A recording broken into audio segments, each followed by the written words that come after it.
Good morning, Doc. Good morning, classmates. This morning, we are going to discuss the Sikolohiyang Pilipino or Filipino psychology. So, what is Sikolohiyang Pilipino? Sikolohiyang Pilipino or Filipino psychology refers to the psychology born out of the experience, thought, and orientation of the Filipinos based on the full use of Filipino culture and language. The approach of Filipino psychology is one of indigenization from within, whereby the theoretical framework and methodology emerge from the experiences of the people from the indigenous culture. It is based on assessing historical and sociocultural realities, understanding the local language, and revealing Filipino characteristics and explaining them through the eyes of the native Filipino. From the beginning of the periods when the Philippines was colonized by Spain and then the USA, academic psychology or the psychology taught in schools was predominantly Western in theory and in methodology. Many Filipino intellectuals, notably the two Philippine heroes Jose Rizal and Apolinario Mabini, expressed dissatisfaction at the interpretations of Filipino behavior by Western observers. For example, the predisposition to indirectness of Filipino communication was regarded as being dishonest and socially ingratiating and reflecting a deceptive verbal description of reality, rather than a concern for the feelings of others. However, there was no concerted effort in the 1960s to reject and correct the traditional way of teaching and studying psychology. So it was in the early 1970s that this was initiated when Virgilio Gaspar Enriquez lost no time in introducing the concept of Sikolohiyang Pilipino or Filipino psychology. Virgilio Gaspar Enriquez is the father of Sikolohiyang Pilipino. He was born in Bulacan on November 24, 1942 and died on August 31, 1994. He obtained his PhD in social psychology from Northwestern University, USA, and together with Dr. Alfredo Villagmay, they embarked on research into historical and cultural roots of Philippine psychology. In 1975, he chaired the unang pambansang komperensya sa Sikolohiyang Pilipino or First National Conference on Filipino Psychology, which was held at Abelardo Auditorium at UP. In this conference, the ideas, concepts, and formulations of Sikolohiyang Pilipino were formally articulated. Zeus Salazar, a historian, later examined the history of Sikolohiyang Pilipino and came up with a description of the four Filiations of Philippine psychology. First, the academic scientific psychology, the Western tradition. Second, academic philosophical psychology, the Western, mainly clerical tradition. Third, the ethnic psychology. And fourth, the psychomedical system with religion as cohesive element and explanation. For the academic scientific psychology, this coincided with the birth of scientific psychology, the German tradition, in 1876, and the entry of Western psychology, mainly American tradition, at Philippine universities. For the academic philosophical psychology, the Western, mainly clerical tradition, this was pursued by the University of Santo Tomas and later other schools of higher learning, under the leadership of individual monks and preachers. So the study of psychology as an aspect of philosophy continued in the tradition of Thomistic philosophy and psychology. Ethnic psychology is the major basis of Sikolohiyang Pilipino for integrating academic scientific and academic philosophical tradition into a national tradition of psychology and philosophy as universal disciplines. This stream includes indigenous psychology, which is common to the Filipinos, called from language, culture, literature, and psychological systems worked out by Filipinos with indigenous elements as basis, and psychology of Filipinos as observed by foreigners or as felt and expressed by Filipinos.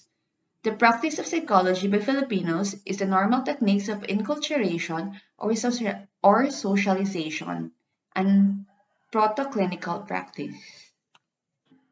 In terms of areas of protest, Sikolohiyang Pilipino is against a psychology that perpetuates the colonial status of the Filipino mind. It is against a psychology used for the exploitation of the masses, and it is also against the imposition to a third world country of psychologists developed in industrialized countries. Regarding psychological practice, it endorses the conceptualization of psychological practice in a Philippine context. For example, livelihood psychology instead of industrial psychology, health psychology instead of clinical psychology. It is also concerned with folk practices or indigenous techniques of healing, popular religious political movements, and community or rural psychology.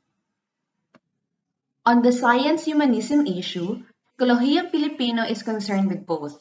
Scientific and humanistic approaches are both valid, and it develops psychology as a science and psychology as an art. On the mentalism-behaviorism issue, Sikolohiyang Pilipino admits both but with lesser emphasis on individual experience and with greater emphasis on the collective experience of a people with a common bond of history. Greater importance is attached to kamalayan or psyche, thus subsidiary importance attached to ulirat or lower level of physical consciousness. The analysis wholeness issue is not a big issue in Sikolohiyang Pilipino. It is methodologically on the side of analysis but interprets the result of analysis with a bias for wholeness.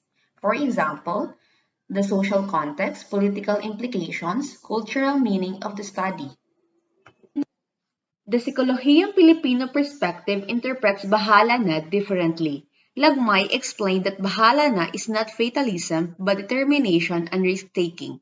When Filipinos utter the expression bahala na, they are not leaving their fate to God and remaining passive. Rather, they are feeling themselves that they are ready to face the difficult situation before them and will do their best to achieve their objectives. The expression is a way of pumping courage into their system so that they do not buckle down. In fact, even before they have said bahala na, they have probably done their best to prepare for the forthcoming situation. Hiya was translated as shame, but Salazar expounded on a fixation on hiya and showed the internal and external aspects of hiya. Evidently, it is the external aspect which foreign scholars have captured. After all is said and done, the more appropriate translation of hiya in English is not shame but sense of propriety. Utang na loob was translated by Kaut as that of gratitude and unrest. Defined it following the Kaut's logic as the principle of reciprocity incurred when an individual helps another. Utang na loob more closely in the context of Filipino culture, it actually means gratitude or solidarity, and it is not necessarily a burden as the word that connotes, because in the Filipino pattern of interpersonal relations, there is always an opportunity to return a favor. And it is a beautiful element of Filipino interpersonal relationships that binds a person to his or her home community or home country. Pakikisama versus pakikipagkapwa. Pakikisama was identified as a Filipino value, giving it the English translation of maintaining smooth interpersonal relations by going along with the group or the majority decision. Enriquez also discovered that it is not maintaining smooth interpersonal relationships that Filipinos are most concerned with, but pakikipagkapwa, which means treating the other person as kapwa or fellow human being. Virgilio Gaspar Enriquez started unfolding the concept of Kapwa, shared identity, which is at the core of Filipino social psychology and which is at the heart of the structure of Filipino values. So there are two categories of Kapwa, the Ibang-Tao or outsider, and the Hindi Ibang-Tao or one of us. If one is regarded as Ibang-Tao, the interaction can range from pakikitungo or transaction or civility with, to pakikisalamuha or interaction with, to pakikilahok or joining or participating, to pakikibagay or in conformity with or in accord with, and to pakikisama, being along with. If one is categorized as hindi ibang tao, then you can expect pakikipaglagayang loob or being in rapport or understanding or acceptance with or pakikisangkot or getting involved or the highest level of pakikiisa or being one with. Another aspect of Filipino personality that was given attention by the Sikolohiyang Pilipino perspective is the propensity for indirect communication. Part of our socialization is being sensitive to nonverbal cues, having concern for the feelings of others, and being truthful but not at the expense of hurting others' feelings. This has made the sharpening of pakikiramdam or shared inner perception a particularly desirable skill in many situations involving Filipino social interaction.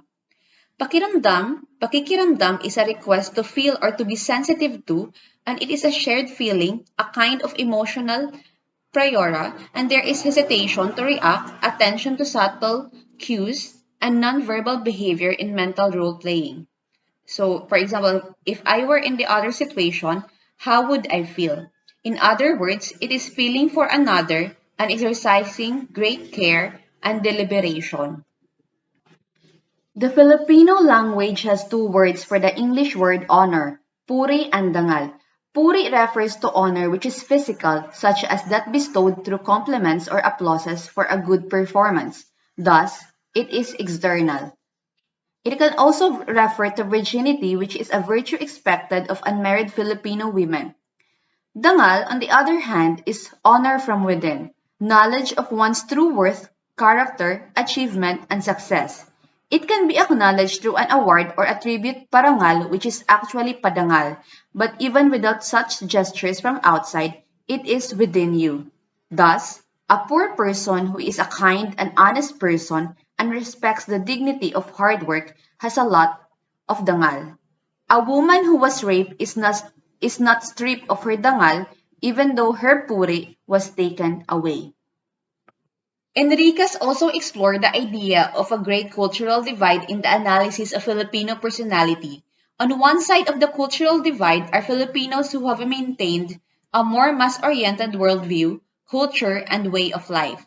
They read the comics, popular illustrated magazines in Filipino, listen to soap operas on radio, watch soap operas on television, and so on. They visit the indigenous healers for both physical and mental or emotional ailments, and on the other side of the cultural divide are the Filipinos who have adhered to a more elitist viewpoint. They go to performances in cultural centers and theaters, and they look down on people on the other side of the divide. These are my references. Now, Ma'am Marceline Tano will discuss about the methods and the debates on Sikolohiyang Pilipino.